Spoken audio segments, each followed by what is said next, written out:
শুভ সকাল। দেখুন, আমরা এসেছি একটা সূর্যমুখী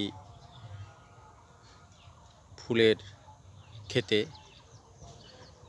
জানেন আপনারা সবাই যে সূর্যমুখী আজকাল তেল ফসল হিসেবে দারুণভাবে সমাদৃত, এবং এ কারণে দিনাজপুর সদর উপজেলার ভুইপাড়া মৌজায় এই হাইব্রিড সূর্যমুখীর জাতটি চাষ করা হয়েছে। এই জাতটির বৈশিষ্ট্য হলো যে গাছগুলো খুব বেশি লম্বা নয়, মোটামুটি মাঝারি আকৃতির, এবং এর যে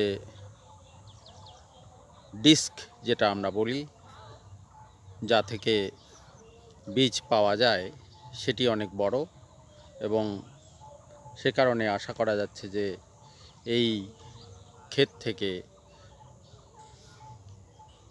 যে চাষি চাষ করেছেন এই জাতটি, তিনি যথেষ্ট মুনাফা অর্জন করতে পারবেন। ধন্যবাদ।